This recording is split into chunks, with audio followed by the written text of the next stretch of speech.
Cinema థియేటర్లు మూతపడతాయా? అంటే ఇంక మనం సినిమా చూడాలంటే చూడలేమా? అసలేంటి స్టోరీ? ఇప్పుడు ప్రెజెంట్ జరుగుతుంది ఏంటి అంటే, థియేటర్లు ఓనర్లు ఎవరైతే ఉన్నారో, వాళ్ళు మాకు పర్సెంటేజ్ సిస్టమ్ ఇస్తే తప్ప వర్కౌట్ కాదు అని జెప్పి అంటున్నారనమాట. సో, ఇవాళ ప్రెస్ మీట్ గూడా జరిగింది గదా! మెయిన్ మల్టీప్లెక్స్‌లకి నష్టమా? లాభమా? సినిమా థియేటర్లకి నష్టమా? లాభమా? అసలు ఏంటి వీళ్ళకి పర్సెంటేజ్ విధానం వల్ల వచ్చేటువంటి లాభం ఏంటి? ఓన్లీ రెంటల్ వల్ల ఎవరికి నష్టం? ఎవరికి లాభం? సో, ఇవన్నీ కొంచెం కాంప్లికేటెడ్ మ్యాటర్స్. అన్ని పర్టిక్యులర్ వీడియోలో మనం అన్ని డీటెయిల్డ్‌గా మాట్లాడుకుందాం. ఒకవేళ గనక సినిమా థియేటర్లు మూతబడితే మన పరిస్థితి ఏంటి? జనరల్‌గా ఒకప్పుడు ఎలా ఉండేదంటే చక్కగా సినిమా థియేటర్‌కెళ్ళి కాసేపు సినిమా చూసి మధ్యలో ఇంటర్వెల్‌లో ఎళ్లి సమోసాలు కొనుక్కొని సో, మల్టీప్లెక్స్‌లు అనేవి లేవు. ఆ థియేటర్ ఫీల్ అనేది ఉండేదనమాట. సినిమాకెళ్తే అక్కడ పెద్ద కట్‌ఔట్లు, జనాలు అసలు ఒక రేంజ్‌లో ఉండేది ఆ ఎక్స్‌పీరియన్స్ అనేది. ఇప్పుడేంటంటే మల్టీప్లెక్స్‌లోకెళ్తే ఏదో పెద్ద ఒక మాల్‌లోకెళ్ళిపోయి, మాల్ నుంచి మల్టీప్లెక్స్‌లోకెళ్ళిపోయి స్టైల్‌గా పాప్‌కార్న్ కొనుక్కొని, ఆ స్టైల్ కుర్చీలో కూర్చొని సినిమా చూస్తుంటే, సినిమా చూసేటువంటి ఫీల్ అయితే అస్సలు రావట్లేదనమాట. సో, అయితే మరిప్పుడు మల్టీప్లెక్స్‌లో సినిమా చూడడం ఎక్స్‌పెన్సివ్. థియేటర్‌లో సినిమా చూడటం కాస్త చీపు. ఎందుకు ఈ డిఫరెన్సు? సో, థియేటర్ ఓనర్స్ ఎందుకు థియేటర్‌లు బంద్ చేస్తా అంటున్నారు? సో, ఆ డీటెయిల్స్ అన్నీ ఈ పర్టిక్యులర్ వీడియోలో మాట్లాడుకుందాం. వీడియో లెంగ్త్ కొంచెం ఎక్కువ ఉంటే ఉండొచ్చు. ఎందుకంటే సబ్జెక్ట్ పెద్దది కాబట్టి ఖచ్చితంగా అందరికైతే డెఫినెట్‌గా తెలియాల్సింది. మీరైతే లాస్ట్ వరకు చూడండి. సో, సబ్స్క్రైబ్ చేసుకున్న వాళ్ళు ఎవరుంటే సబ్స్క్రైబ్ చేసుకోండి. ఇంకా మనం టాపిక్‌లోకి వెళ్ళిపోదాం. యాక్చువల్‌గా ఏంటంటే జనరల్‌గా ఒక సినిమా ప్రొడ్యూస్ చేసిన తర్వాత అంటే ఇక దానికి సంబంధించిన హీరోలకి, హీరోయిన్‌లకి డబ్బులు ఇవ్వడము, తర్వాత దానికున్న ఖర్చు ఇదంతా ఎంతో కొంత ఒక 10,00,00,000, 20,00,00,000, 100,00,00,000 చేసిన తర్వాత దాన్ని ఏం చేస్తారంటే డిస్ట్రిబ్యూటర్‌లకి ఇచ్చేస్తారు, అమ్మేస్తారనమాట. సో, డిస్ట్రిబ్యూటర్లు కూడా కొనుక్కునేటప్పుడు ఏంటంటే హీరోని బట్టి తర్వాత ఒక్కొక్క ఏరియాకి ఒక్కొక్క డిస్ట్రిబ్యూటర్లు అంటూ ఉంటుంటారనమాట. సో, హీరోకైతే ఇంత వాల్యూ మనం ఈ సినిమా కొనొచ్చా లేదా? కొంటే డబ్బులు వస్తాయా లేదా? అని వాళ్ళు కొనుక్కుంటారు. కొనుక్కొని తర్వాత థియేటర్ ఓనర్లకి రెంట్ ఇచ్చి వాళ్ళు సినిమా వేసుకుంటారనమాట. థియేటర్ ఓనర్‌కి ఏంటంటే ఫర్ ఎగ్జాంపుల్ ఇప్పుడు మీకు రోజుకు ఒక ₹1,00,000 రెంట్ ఇచ్చారు. వారానికి ఒక 5,00,000 రెంట్ ఇచ్చి ఒక పెద్ద సినిమా వేసుకున్నారనుకోండి.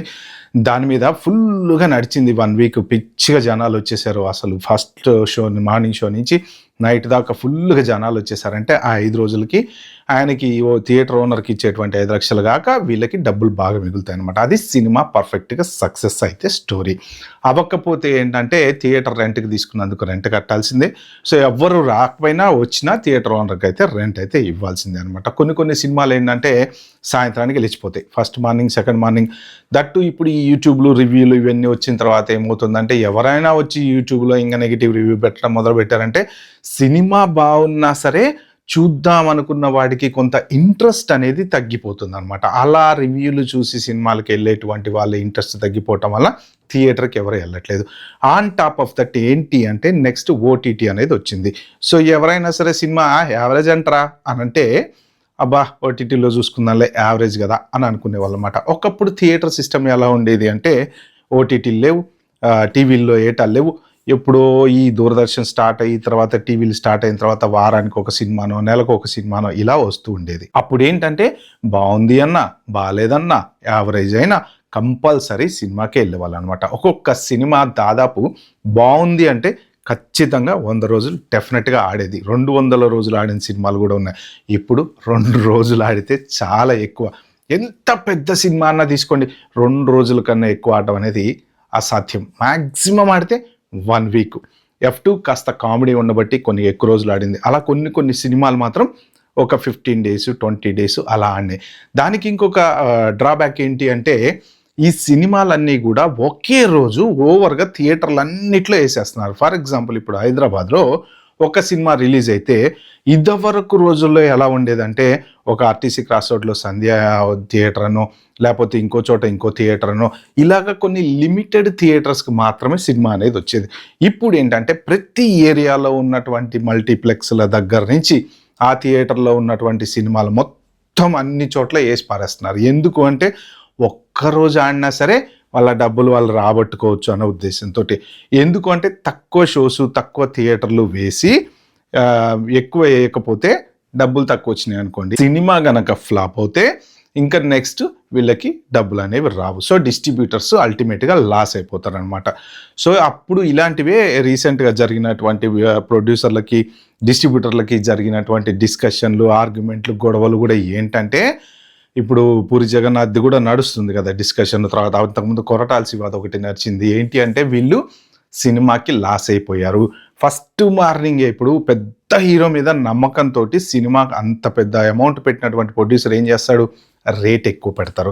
రేట్ ఎక్కువ పెట్టినప్పుడు డిస్ట్రిబ్యూటర్లు కొనుక్కుంటారు అనమాట. కొనుక్కొని తీరా ఫస్ట్ మార్నింగో సెకండ్ మార్నింగో 1 డేకో 2 డేకో సినిమా నెగిటివ్ టాక్ వచ్చి పోయింది అనుకోండి, వీళ్ళు పెట్టిన డబ్బులన్నీ పోతాయి. కాబట్టి వాళ్ళు పోయి ప్రొడ్యూసర్ దగ్గర గొడవలు చేస్తారు. ఎందుకు గొడవ చేస్తారు అంటే, నెక్స్ట్ ఆ ప్రొడ్యూసర్ కనుక ఏదైనా సినిమా తీస్తే వీళ్ళకి తక్కువ రేటుకి అమ్మాలనో, లేకపోతే ఈ లాసెస్ ఏమైతే ఉన్నాయో కాంపన్సేట్ చేయాలనో అడుగుతూ ఉంటారనమాట. సో ఇక అది డిపెండ్ ఆన్ ఇలాగే ఈ ప్రొడ్యూసర్ డిస్ట్రిబ్యూటర్లకు అమ్మిన తర్వాత ఇంకా మిగిలిన రైట్స్ ఓటీటీకి అమ్ముకొని ఓటీటీ దగ్గర నుంచి డబ్బులు తీసుకుంటాడు.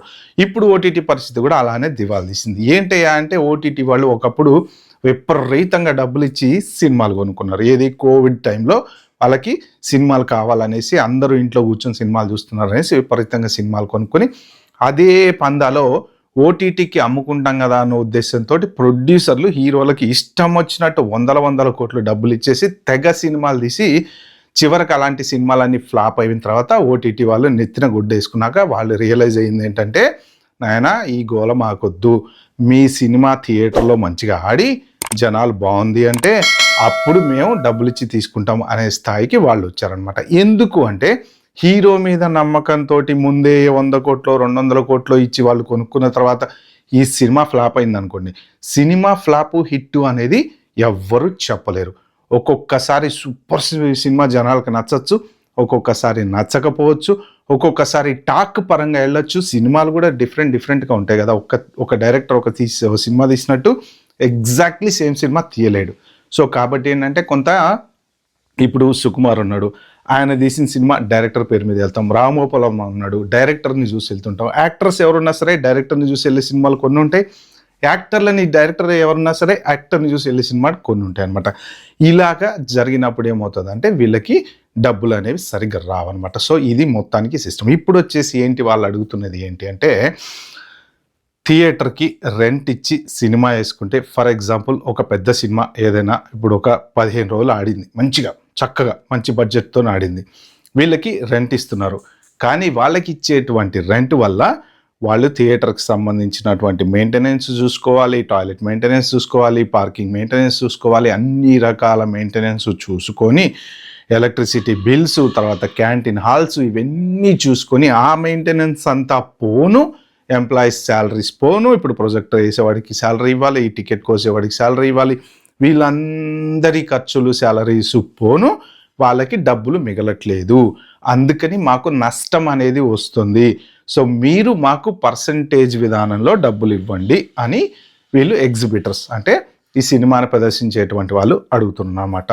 అన్ని బెంగళూరు కానివ్వండి, కర్ణాటక కానివ్వండి, తర్వాత మహారాష్ట్ర కానివ్వండి, సో ఇలాంటి అన్ని చోట్ల కూడా పర్సంటేజ్ విధానమే ఉంది.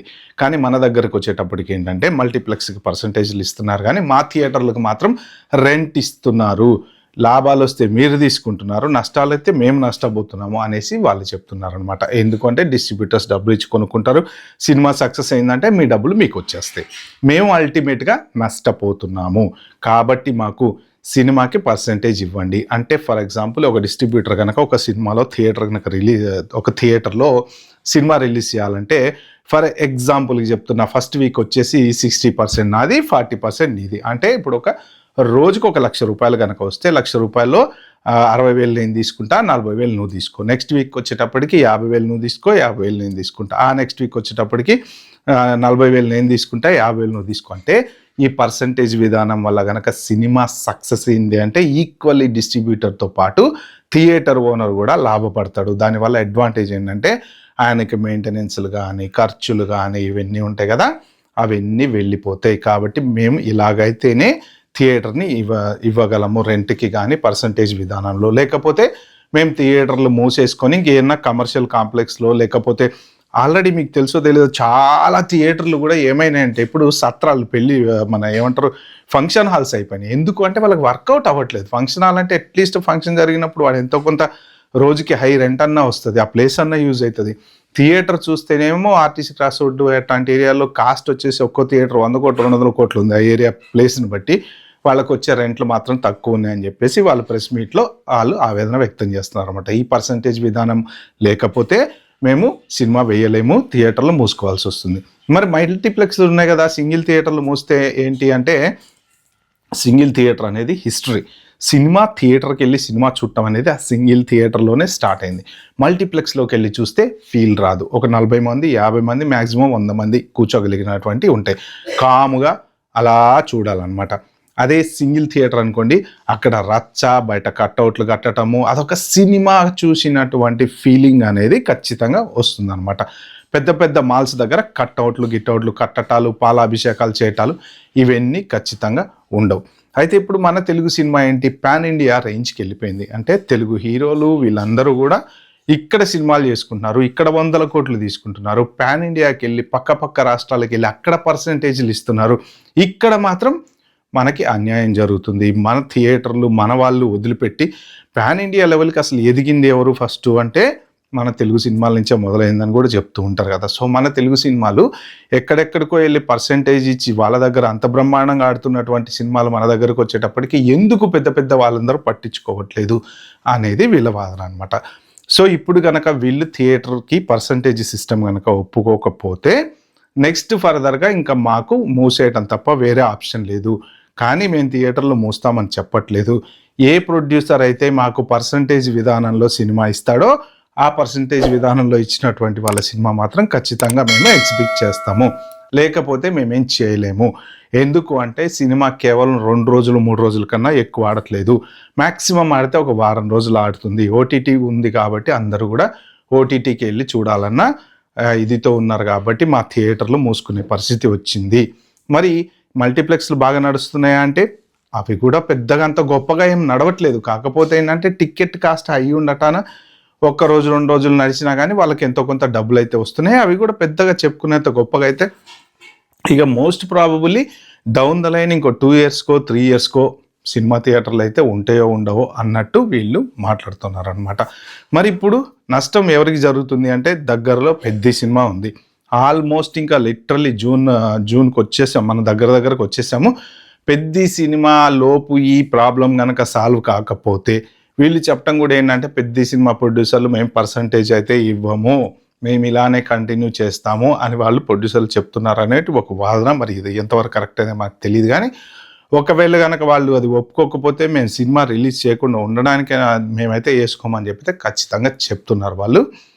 ఇది మెయిన్ ఏంటంటే ఇక పెద్ద సినిమా పరిస్థితి ఏంటి వీళ్ళు కనుక ఇలానే, ఎందుకంటే ఓవర్సీస్లో మంచిగా సినిమా అయితే చక్కగా బుకింగ్స్ బ్రహ్మాండంగా జరుగుతున్నాయి. సో ఇప్పుడు మన తెలుగు పరిస్థితికి వస్తే ఏం జరుగుతుంది అనేది ఖచ్చితంగా తెలియదు అనమాట. ఓకే ఫ్రెండ్స్, ఇది ఈ వీడియోని చెప్దాం అనుకుంది. వీడియో మీకు నచ్చినట్టుంటే ప్లీజ్ అండి ఒక్క లైక్ ఇవ్వండి, అలాగే సబ్స్క్రైబ్ చేసుకోవడం అస్సలు మర్చిపోకండి. ఎవరికైనా షేర్ చేస్తా అంటే చేయండి. Thank you, bye, have a good day.